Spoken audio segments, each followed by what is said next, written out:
online. For tonight, I want to hope that yesterday was impactful. And I want to know that for those that were here online yesterday, that at least you must have taken one or two things away yesterday, because we are speaking on lead on, and two areas that we have concentrated on in the two different sections are creating change, to be an agent of change, a change maker, as well as the price tag to pay for leadership. So I'm going to do a bit recap before I proceed.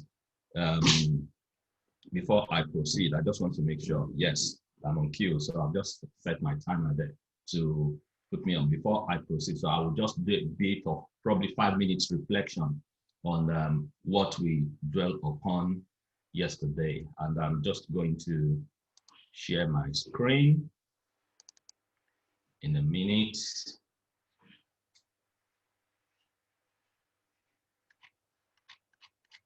Yeah. Sorry, 1 second. Yes. So, and what we are speaking on is lead on. That's what we are speaking on, lead on. And it's all about, probably if you haven't started leading, begin to lead from now. And if you have started leading, lead on, don't stop, just continue, lead on, don't stop. That's the purpose of this 2 days conference, is to wake up sleeping giants, is to probably provide a cue to somebody that is at a junction of confusion. That is the essence. And it's also to equip those that are already leading on. So that's the essence of this 2 day session. Lead on, don't stop. There's a song that said, keep on moving.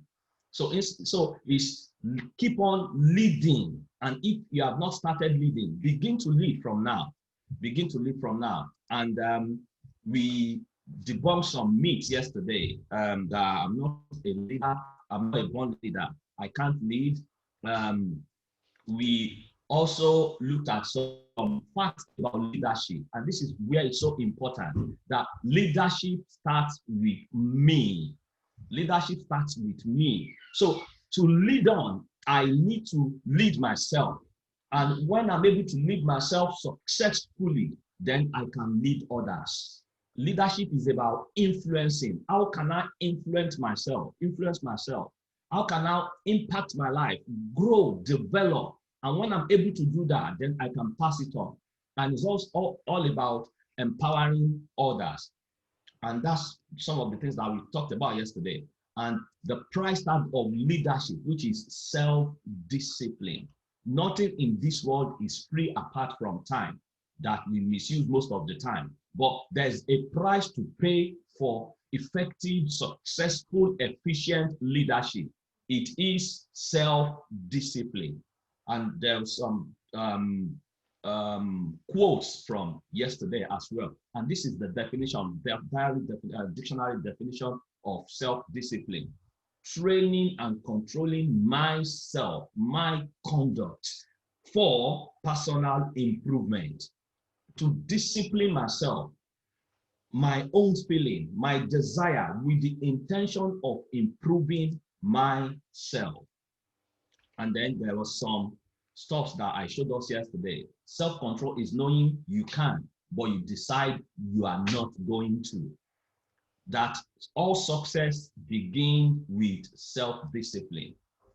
And self-discipline, the ability to make myself, to lead on myself, to do what I should do, when I should do it, whether I feel like doing it or not. And this is the one I love most. There is a bridge between goals and accomplishment, and that bridge is self-discipline. If I make shortcut, it's going to burn me in the hand at the end of the day. But if I want to sustain it, is self-discipline. And then there's some questions that I had yesterday. And these are some of the things, the advantage or the reasons why I need to be self-disciplined. It enables me to go uphill. Everything that is worthwhile is up there. Success is up there. There's a song that says, reach for the stars. To get to the top is up there. So I need to be self-disciplined. It's through self-discipline that I can get there.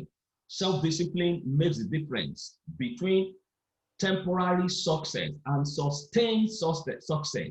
There is a lasting success and there's a temporary success. Some people immediately they become successful. It becomes overwhelming. They go into a state of negative mental health. They go into a state of it will affect their marriage. It will affect their family life. It will affect their family and their personal life. Why? Because they are not self-disciplined. But when you are self-disciplined, you are able to sustain the success, because self-discipline will give you answer to some things which we touched on yesterday. And also self-discipline will make habits to become your servant instead of habit ruling over you. And I shared with us yesterday, I said habits are learned behaviors that by the age of that, and this is what researchers say, that by the age of 5 to 7 we have formed our personality, but there are some learned habits which and some learned behaviors which become habits. So for you and I to be able to master my habits, to put my emotions, my checks, my behavior, my attitude in place, then I need to be self-disciplined. And we dwell a bit on to change my habits, I need to change my thinking. And then we looked at who is a positive thinker, who is a negative thinker. And then this is where we stopped yesterday, that self-discipline makes consistency possible, because consistency produces reputation. Consistency is a prerequisite to excellence. For you to attain excellence, you must be consistent. And you can only be consistent through self-discipline. Consistency reinforces my vision and values. Most people, they just live life without values. And I was sharing with us yesterday, I said, when people tell me, how are you? And you know, most people, even they will say, I'm going with the flow. I do tell people, I don't go with the flow. I am in charge. I am in charge. I don't want to go with the flow. So it is where the river flows that I go. Why can't I control what happens to me? Even if I'm not able to control what happens to me, I should be able to control how I react, because there are some things that we can control to make sure it does not happen to us. And there are some things that will happen to us that we can't control. But then we have the ability to control how I respond to it. So consistency will reinforce your vision and value, and it provides security, because we are talking about leader. It provides security for you to lead yourself.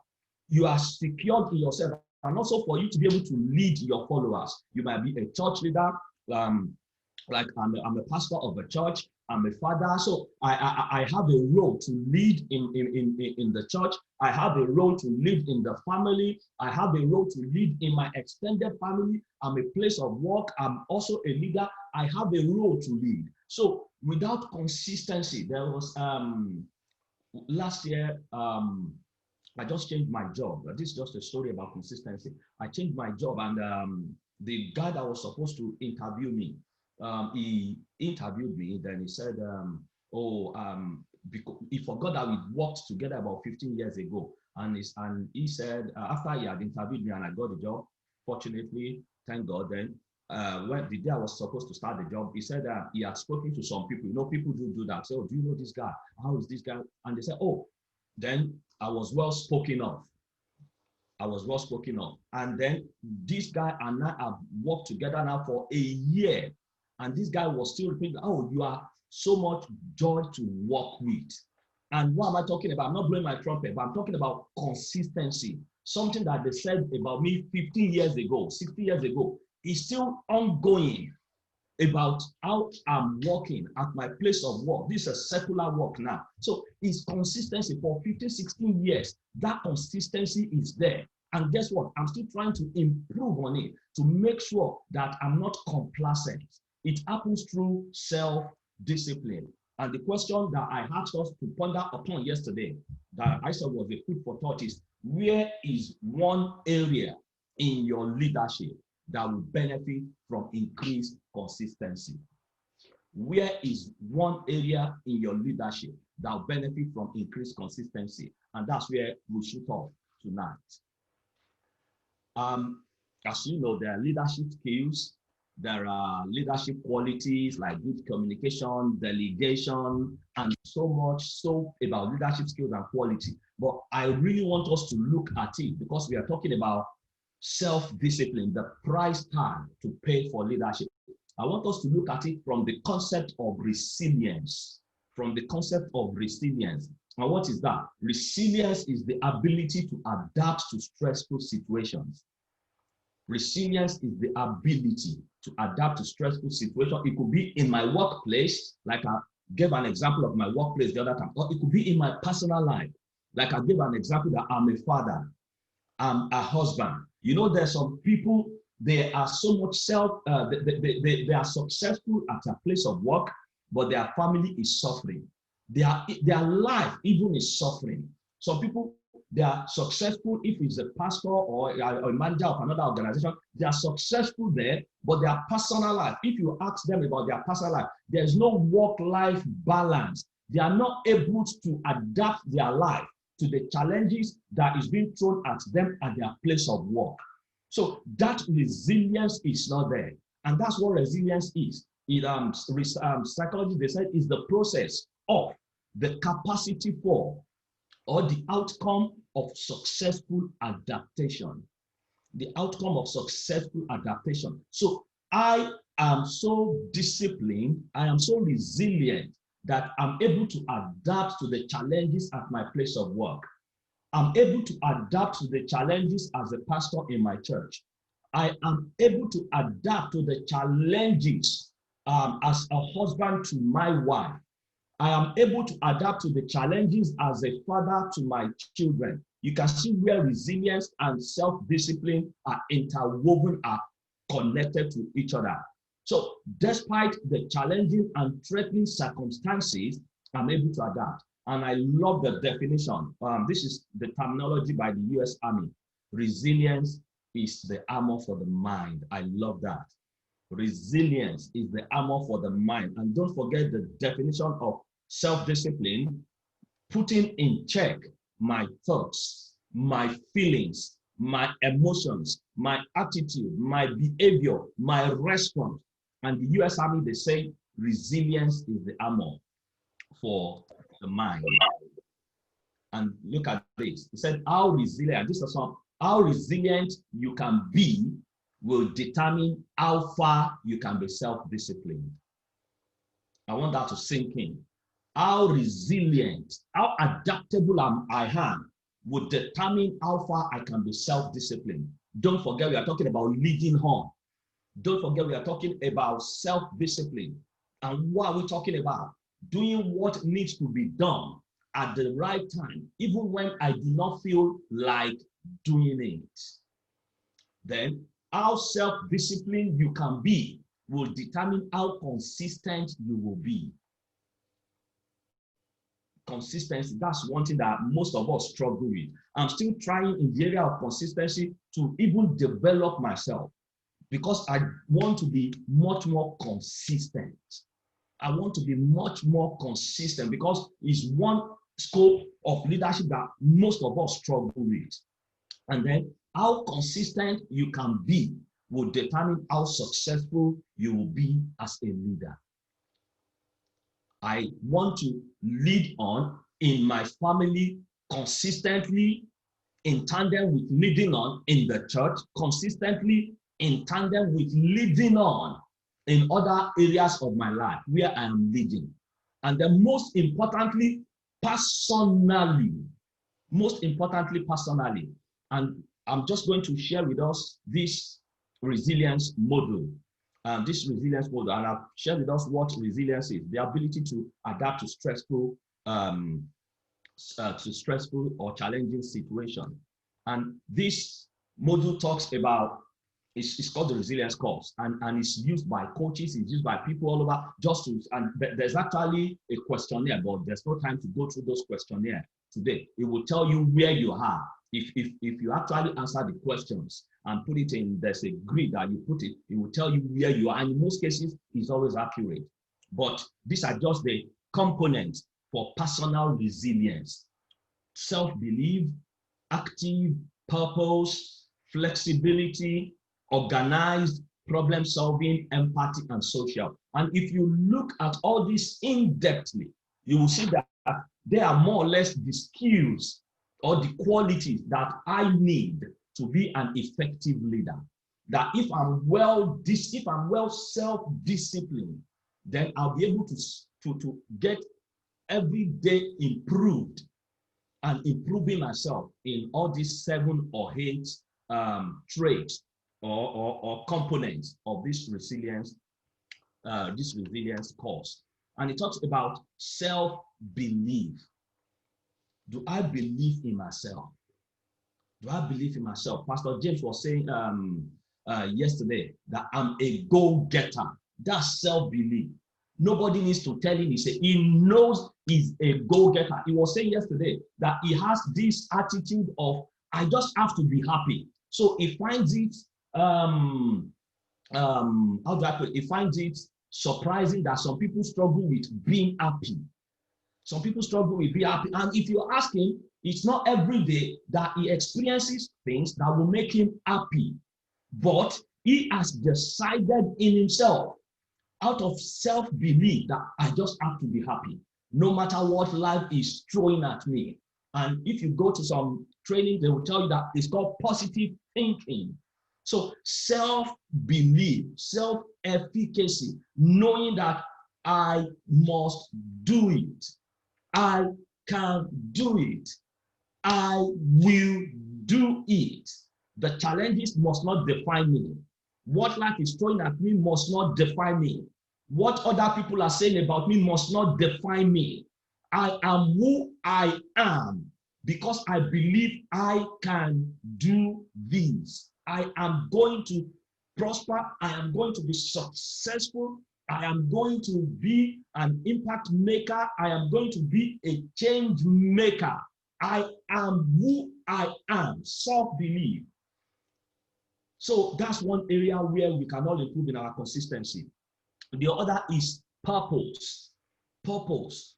And unfortunately, most don't even know their purpose. Most don't even know why they are where they are, who they are. And this is all about purpose. It's talking about the existence, the reason for your existence, the reason for who you are, the reason for why I am where I am. Purpose. We must be purpose driven and we must be consistent with it. You must be consistent with it. I must be consistent with it. And not, the other one is flexibility and adaptability. Am I flexible enough? Am I able to adapt? You know, I was saying about we have different areas where we lead. I don't have to be a pastor before I start to lead. I don't have to be a father before I start to lead. Leadership starts with me. Then I must be able to adapt myself to any situation. I must be able to adapt myself. So if I need to improve myself educationally, I must do that. If I need to read books, I must do that. If I need to get a mentor, I must do that. If I need to research, I must do that. There is so much knowledge out there, but most of us are not even making use of it. But I want to appreciate those of us that are on this platform tonight. Let me tell you, programs like this, 2 days program, sometimes it will not cost you nothing less than £500, but you are getting it free. 4 hours of quality, impactful teaching.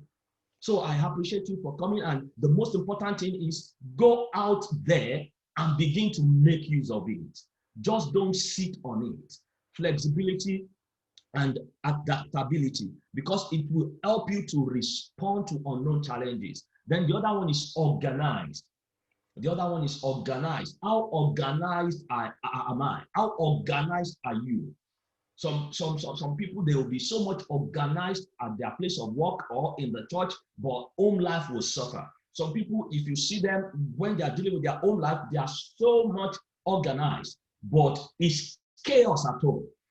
It's talking about consistency. If I'm organized at home, I must be able to, my life must be well organized. And I was saying yesterday that we have so much applications to assist us with living an organized life.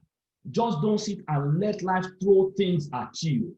Be in control of your life. Be in control of your destiny.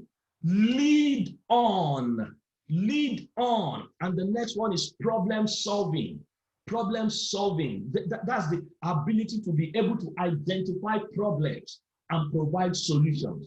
And after you have provided the solutions, then you go back to review. These are some problem solving skills. But all I'm talking about is problem solving. How do I respond to problems? You identify, then you, so are you consistent in it? Are you consistent with it? Then the other one is empathy. This is you being able to view things from the point of view of others, not me, myself, and her. Not me, myself, and I. Are you consistent in that? Then the other one is social. Social, this involves quality of personal and professional relationships. Some people say, but I don't have friends. I'm an introvert. Being an introvert does not stop you from leading yourself and leading others. No, somebody like me, people that know me will know, but I prefer just to stay where I am. But when I begin to realize that I am here on earth for a purpose, and my being on this surface of the earth is for a limited time, I have to come out of my shell. I have to begin to push myself, I have to begin to become much more social. I have to begin to develop relationships. And that takes me to the last one, active. That you must be actively engaged in change, which we're going to hear much about. So in all this, which area of my life do I need to improve upon? In the area of consistency, where do I need to be consistent? Where do you need to be consistent? And then self-discipline will earn you respect, both self-respect and the respect of others. Because in most cases, we want to earn respect. Like also we want to earn reputation. Like also we want to live forcefully. When you are self-disciplined, the respect will come. The good reputation will come. The acclaim will come. You don't need to run around looking for self-acclamation or acclamation from people. It will come. So self-discipline will earn you respect from others. Look at what Brian Tracy said. He says, disciplining yourself to do what you know is right and important, although difficult, is the arrow to pride, self-esteem, and personal satisfaction. When I discipline myself, I mean, doing what I know is right and important, although sometimes it's difficult, because there are times you have to drag yourself out of your comfort zone. There are times you have to challenge yourself. There are times you have to build up yourself, to equip yourself, to get on, to lead on, to do what you need to do. But there is a reward for it. It's called respect. And I said, as a leader, you cannot buy respect. You can earn it. Even sometimes when you pay to buy it, 5 years down the line, 10 years down the line, you will see that, oh, I shouldn't have paid to buy respect. But when you earn it through self-discipline, it is lasting and it stays there. And these are just some things about people that are discipline-driven and emotion-driven. Discipline-driven people, they do right, then feel good. But emotion-driven people, they feel good, then do right. And that comes out of selfishness. So they want to do it for themselves. But discipline-driven people, they do what is right and important. And then they feel good. They are pleased doing it. And discipline-driven people, they are commitment-driven. They are commitment-driven. While emotion driven, they are convenience driven. I can do it when I want to do it. I don't need to do it now. I can leave it till tomorrow. Don't forget, I spoke about procrastination yesterday. And you know, procrastination is a killer of time.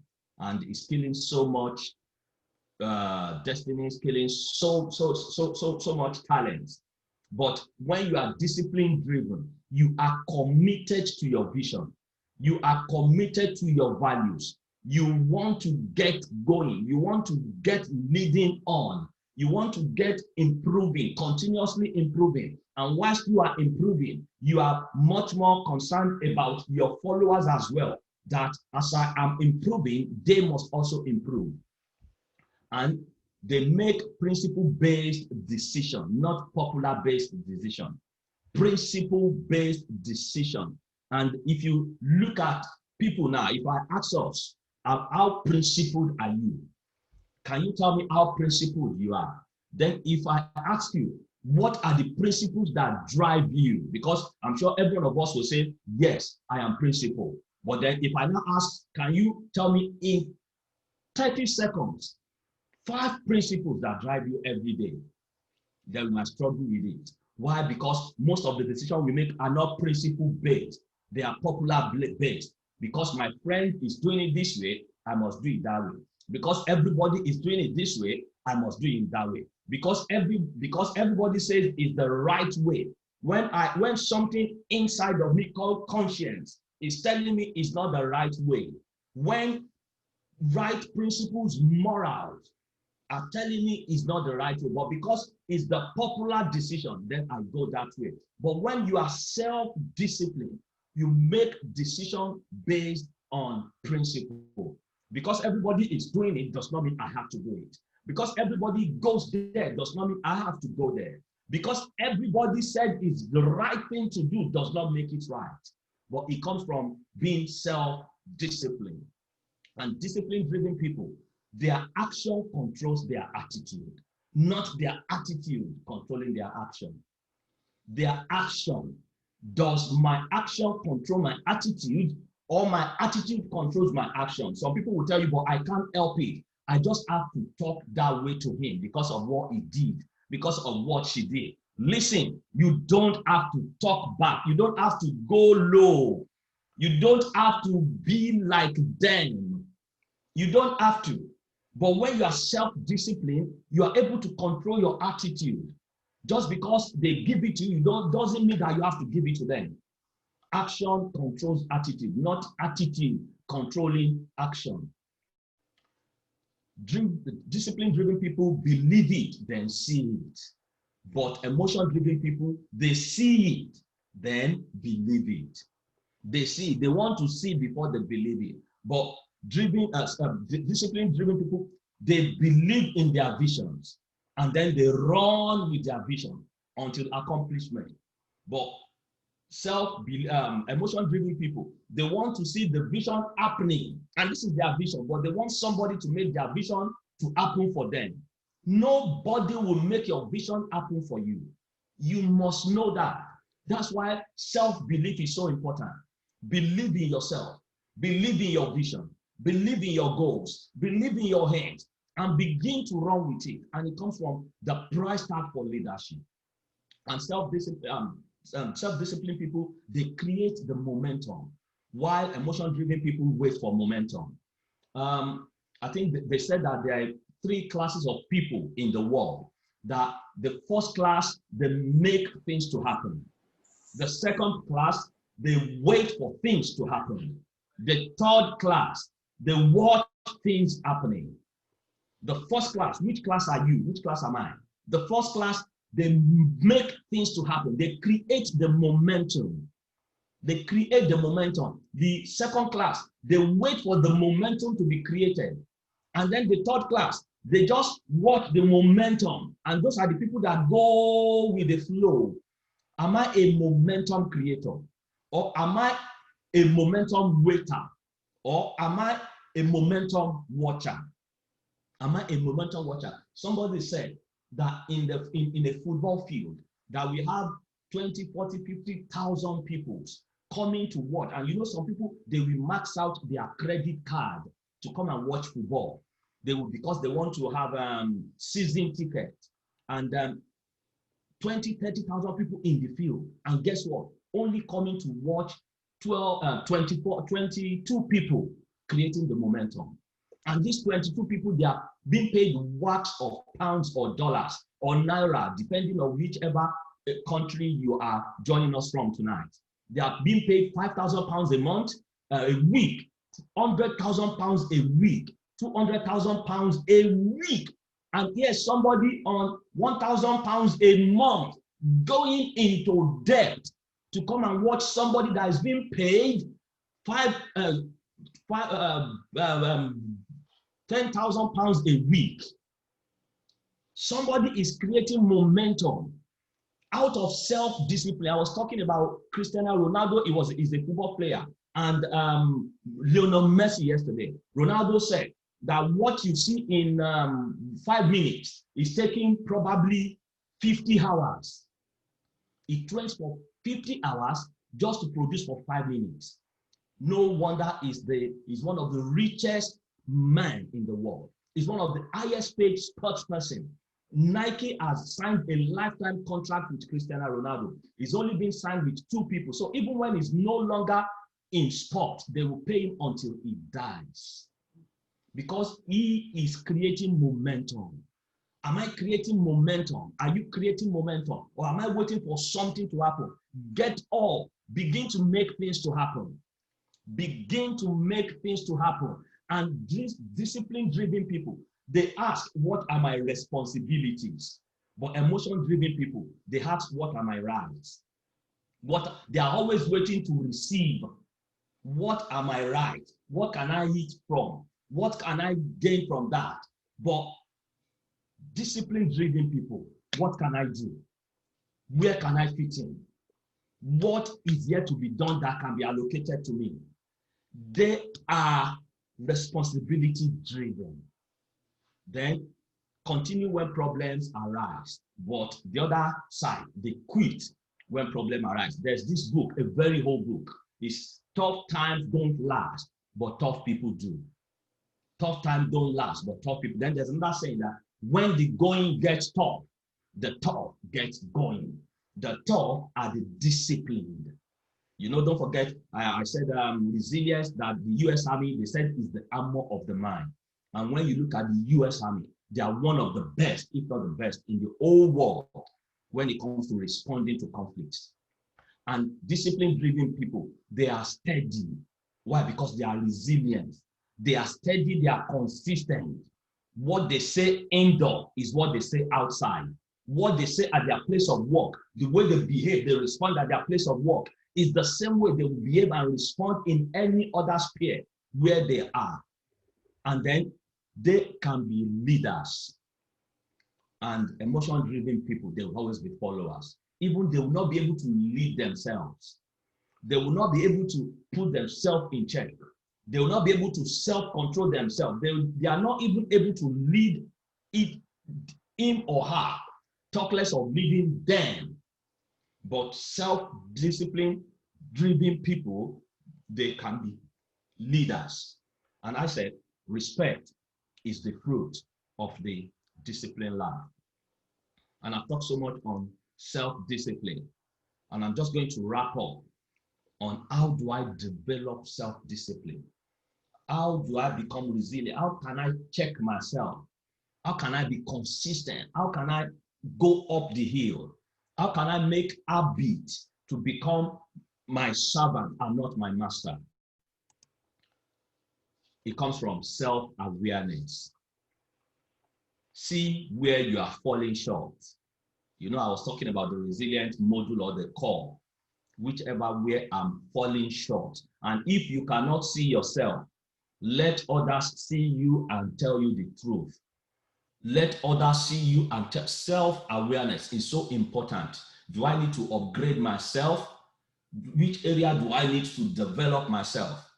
Just this year alone, I've completed 2 courses because I just identified that I need to upgrade myself this area. I need to upgrade myself that area. And it might not happen now, but I'm just looking at the vision for the future that, yes, equip yourself in this area. Equip yourself in that area. So self-awareness. We should not just be going with the flow. We need to be self-aware. Where do I need to develop?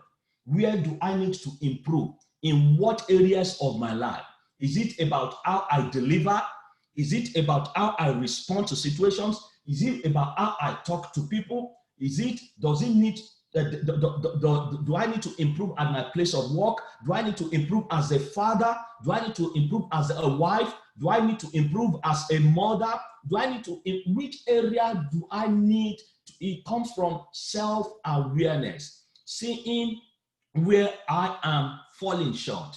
And the next one is avoid temptation. Avoid temptation. And I said, it is not everything you like that you eat. It is not everything you like to eat that you must eat. It's not everywhere that I like to go that I must go. It's not everything that I like to do that I must do. Avoid temptation. It's self-discipline. People, there is a price tag to pay for success, and it's called self-discipline. Avoid temptation. Temptation comes in any form, in any shape. Avoid it. When I was sharing with us yesterday that the Greek word for self-control is egritia, which means putting myself in check. I check myself. Am I sleeping too much? Or even it might be that I'm not sleeping enough. Or am I not resting enough? Then I need to check myself to make sure that I rest. Instead of probably when I'm supposed to rest, then I'm on the phone, or I'm on watching, or I'm chatting, or that is when I need to start doing something that I've taken from work, or whichever. These are things that you might think are not temptation, but they are, because they are tempting you, they are dragging you away from your line to achieve, your path to achieve, to success, to where you just be stuck in one place, not knowing what to do, staying there confused. But when you avoid temptation, when you check yourself and you do it consistently and it's gradual, and what I will encourage is one step at a time. Don't just say, I'm going to do this now, I'm going to do this now. Like I was sharing with us yesterday, I said, I'm not that skilled in doing 2, 3, 4, 5 projects at a time. I will focus on one. When I've executed it, I move to the next one. But that might not work for some other people. Some other people, they might be able to manage 2, 3, 4, 5 projects at the same time. That's fine. That's you. So from self-awareness, I know my strength and I know my weaknesses. And my weaknesses, I try to turn them into positives, not just dwelling on them and say, I can't do this, I don't know this is too much. No. And then I avoid anything that can distract me. That's what temptation is. That can delay me, that can hinder me. And lastly, understanding and practicing the principle of pay now, play later. Pay the price now. Pay the price now, because there will be time to play later. If you put playing, you get to play more later. If you put off playing, you get to play more later. If you put off paying, you have to pay more later. There's no cheating in life. You cannot cheat life. Listen to that. If you put off playing, you get to play more later. If you put off paying, you have to pay more later. We can't cheat life. Life is all about sowing and harvesting. Sowing and harvesting. What you sow is what you reap. There's a portion in the Bible. It says there's the seed time and there's the harvest time. If you're not a Christian, I'm just talking from this verse in the Bible. It says there's the seed time and there's the harvest time. So in life, we all have times. Sometimes I'll be 1 minute, sometimes I'll be 1 hour, sometimes I'll be 10 hours, sometimes I'll be 10 years. But what am I sowing at that point in time? Am I paying when am I playing when I'm supposed to play? But to develop your self-discipline, understand the principle and practice it. Don't just understand it. Put it into practice that I have to pay the price now. Boxers that we talk about today, they paid the price and then they become multi-millionaires. People that we look up today, they paid the price. I must be willing to pay the price. You must be willing to pay the price. This is what I just want to leave with us as I round up tonight, that be self-disciplined. Be self-disciplined. We have so much time, so much deposited in us. We have so much allocated to us to deliver to the world. Have I started delivering it? Lead on. Or you are still thinking about when you are going to start. This is the right time to start. Come on, get up. Lead on. Lead on. Thank you very much. Now I believe you know the price tag of leadership and the full understanding of what that price tag is. And thank you for your time. My name is Dakodele once more. Stay blessed. Thank you so much.